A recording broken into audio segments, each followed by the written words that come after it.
Hello everyone, hopefully you can hear me well. This is my first time using this little thing in Canva. But my name is Katie Stone.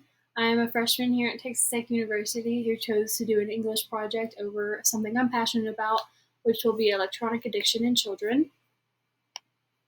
Here is a table of contents. This is what I will be going over in my presentation. So first I'll introduce what electronic addiction is, what electronics children are currently using, and then children at risk, I will just show you what some stats have shown about electronic addiction. And then I'll show you the dangers of electronics, and then finally what can be done. What can parents do to stop this, and we can keep this from not happening much longer. And then I'll wrap it up at the very end. So let's get started. Okay, so what is electronic addiction? Well, it's exactly what it means.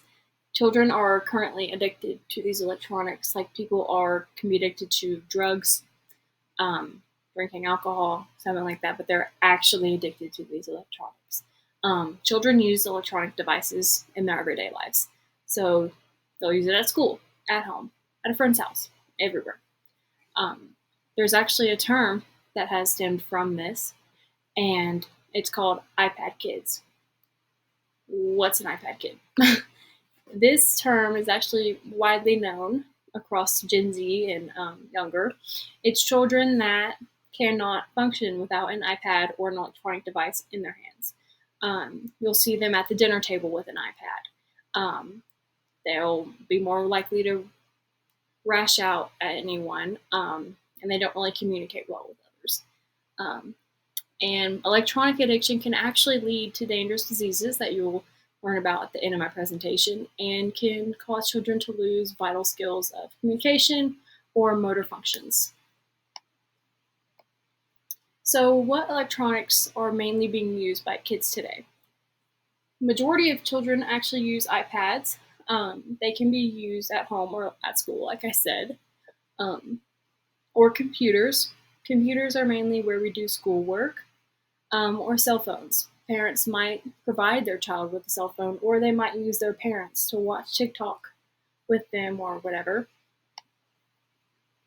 Okay, and then according to Statistica, I believe that's how you say that word, parents reported that following the COVID-19 pandemic, their children's screen time heightened drastically. And of course, this makes sense. COVID-19, everyone was shut inside. We couldn't go outside because COVID was everywhere and it was a terrible pandemic. But we can reverse back to our old ways and electronic addiction. So some of these stats here. Playing video games in March 2020, it was 20.4%. That is still not where it should be in children. That's okay. And then in April 2021, following the pandemic, it was 33.6%. That is a 13% increase. And then using a phone, March 2020, pre-pandemic, this was 18.4%. And after the pandemic, this was 27.6%. Now, with this, of course, children need a way to talk to their parents. But unfortunately, that's not all that's happening with these devices. How can I tell if my child is addicted to their screen? Well, you'll notice mood changes, depression or anxiety, which is sad. Yes, they are young, but they can still have these issues from that. Academic decline, loss of interest in favorite activities or hobbies, changes in eating or sleeping patterns, or sudden weight gain or loss. These can all be found if they're playing video games, if they're just watching YouTube videos. Children won't be moving. They'll be in a solid place. They're not going to have that physical activity. Another sign of addiction, or not a sign, it would be an effect of having electronic addiction, would be they lose communication skills. I've noticed myself from where I worked at a kids club, children ages 8 to 11, they would not communicate with others. They would sit in a corner by themselves and play on their iPads.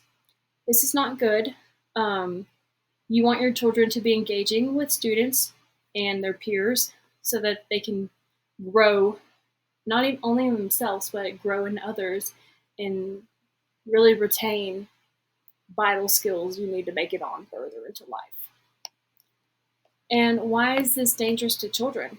Well, here is that disease I was telling you about at the beginning, computer vision syndrome. This was actually founded by eye doctors, and this is caused by a strain on the eyes, causing difficulties in vision and can render motor skills and academic performances. The motor skills it can render, it messes with handwriting because you can't see, blurred vision, stuff like that, and that's what lowers your academic performance as well. Um, it disrupts your sleep because you'll be looking at a blue light for so long, it actually causes you just can't sleep. And then mental health and behavioral problems.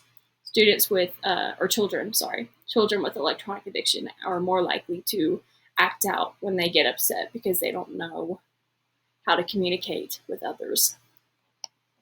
So, what can parents do to stop this now?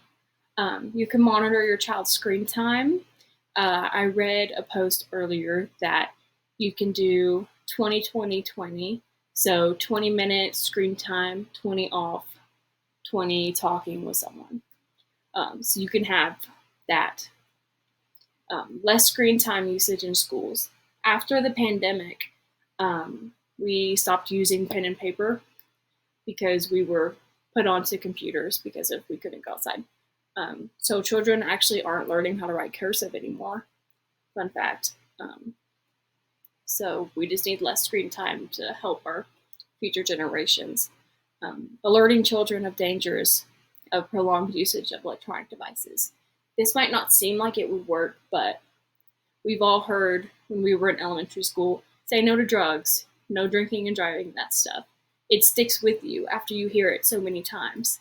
So if we could just talk to them about this issue, I feel like it could go a long way. And then refrain from using media as a calming method.